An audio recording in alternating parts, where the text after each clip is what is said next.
There we go. I thought I might find somewhere to sit down for this one. Get a little bit serious. The human consciousness is evolving and it's an individual experience. And if you don't cotton on to it, then society is going to move on without you.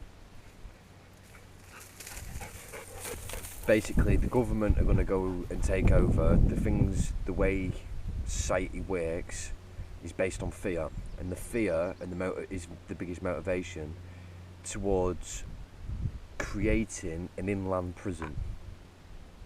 So what's going to happen is we're going to carry on the way this is with all this mental health and all the rest of it, and we will shut down the country with rules and regulations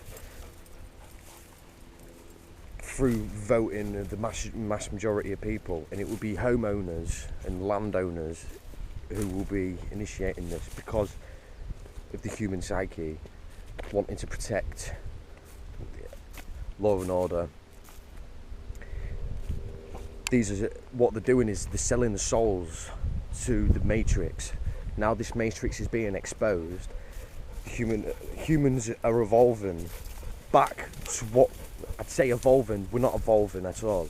We're going back to our roots, but we're taking forward the information that we've learned and the lessons that we can take back with us to our ancestral roots. So as you can see already, there's a split in diversity in food. There's a split in diversity in law and regulations. Mass wearers, non-mass wearers.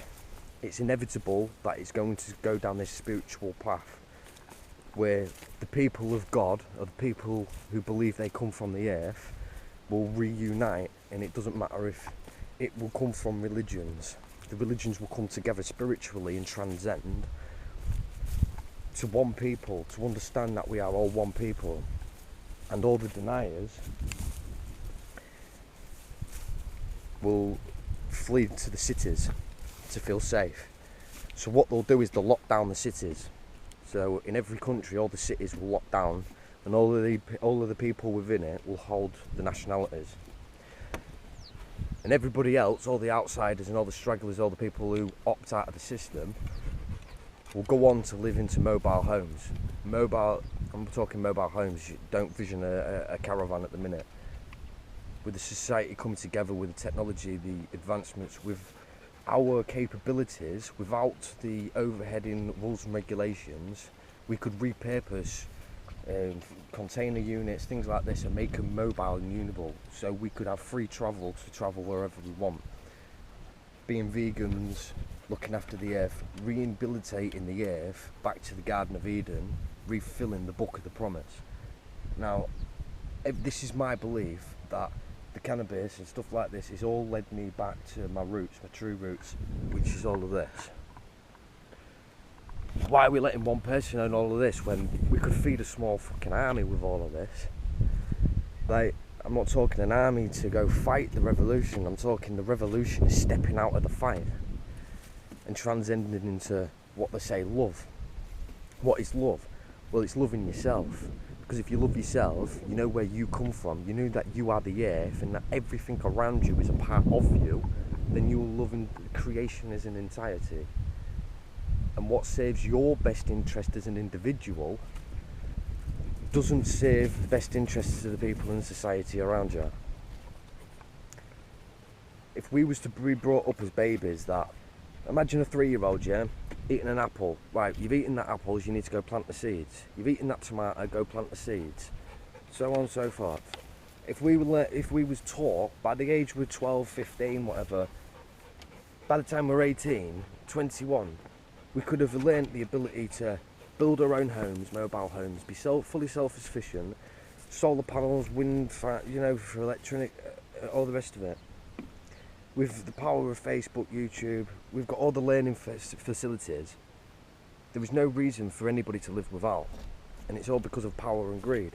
So when we start working for ourselves and working for the earth, working for God, and not working for another man for a paycheck to buy all of these things that God already provided, why are the less fortunate buying from the blessed? Why are the blessed not helping the less fortunate? And that's because we've got to help ourselves. That's evidently proof Because the more we try and help other people, the less they help themselves.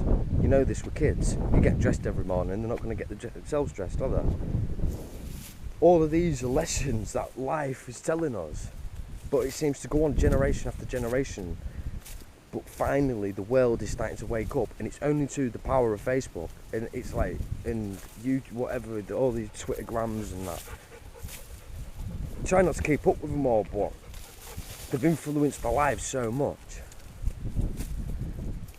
It's inevitable that these things are going to happen. And like it says, like, all of my beliefs, I'm not a religious person, but when I speak to religious people or I listen to their testimonies and things like that, everything they're saying I relate to. Not so much relate to, it is evidence. It's evidence for me for what I believe to be true. This is our earth, and I'm not going to sell it. Why should I? I'm not going to sell my soul when it's God-given. Yeah? I've got myself a motorhome, so as far as I'm concerned, I've got no mortgage to pay. I'm rent-free. I live on the land. At the minute I'm living on a campsite, but I'm going to find myself some free land, live on footpaths and stuff like that. I'm going to vegetate it, because when people start seeing what I'm doing, it's going to catch on, and trust me, everybody's already doing it, turning vegetable plots in the gardens and self-sustaining living. It's the way forward, it's inevitable. We've been doing it for 1,000 years. Look at the Romans and stuff. You can't tell me that, going back through history, that there's always been a class of people who have been outside of the general public, who have lived mobilely. And they're the people who've built the nation. When you speak to them, they're the better people. They say, don't get me wrong, you get the good and the bad and all. But it's that belief in where we come from. Why are we destroying? Why are we helping to destroy the beauty that we are? And look how plain Jane boring all of this is. And this is all because you're too lazy buying one brand of cereal. You'd rather go to an easy job 9 to 5 doing the same thing day out, day in. Oh, I've got an hard job. Yeah, but you do the same thing every day for 30 years, so it's easy to you, isn't it? You know? And then you moan and you complain you ain't got money for this and that, and we're set up to fail. We're setting ourselves up to fail. When are people going to start saying enough's enough? The problem is we've got no examples to lead by. Who is actually doing it? Who's actually defying the system and showing, look, I live completely free naturally from the earth? Because it's give and take, you've got to let go of a few luxuries. But the thing is, if everybody opted in to do this same thing, I mean, I'm not being funny, you watch the film The Matrix where them rackings come up, they come in and out, like, whatever you want, he gets a gun, and then like this massive rat comes up, and whatever gun he wants, and it's like a Call of Duty game, and you can just pick one.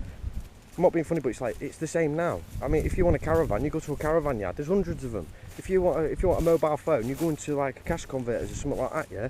There's thousands of them to choose from. They all take pictures, they all do things, you can all start an Instagram or a Facebook account and stuff like that on them. And we're paying thousands of pounds for a phone that you know, you can take your pick for 50 quid. It's fucking mad. It's madness. I mean, really, you look at like how much you get on benefits. If you spent it wisely, with 3 months worth of benefits, you could be completely self-sustainable. Get yourself a little couple of £100 like caravan, little couple of £100 car. You spend the rest on seeds and stuff like that, and then you just start, you know, fruit and veg in what you need, pots, pans and stuff. That's it. You've got everything. Then you're set up. What else do we need? It's only because of the current situation. We're in a throwaway society. I just feel blessed. Like, it's moving on at such a progressive rate. We've got the underdog technology, so all of the second-hand crap is good enough, or more than efficient enough to become self-sustainable, which is not the point anyway. I mean, we go to work for 40, 50, 60 years to pay for this, to pay for that, so we don't have to work anymore. And if we do, well, then the kids might not have to work anymore. Well, it's like a cheat code to the game. We're happy. I mean, look at the imaginate, like, the feelings you get from growing your own food. That's self-healing right there. And spending time with your family. Because that's the only thing that matters at the end of the day. But you sell that time with them.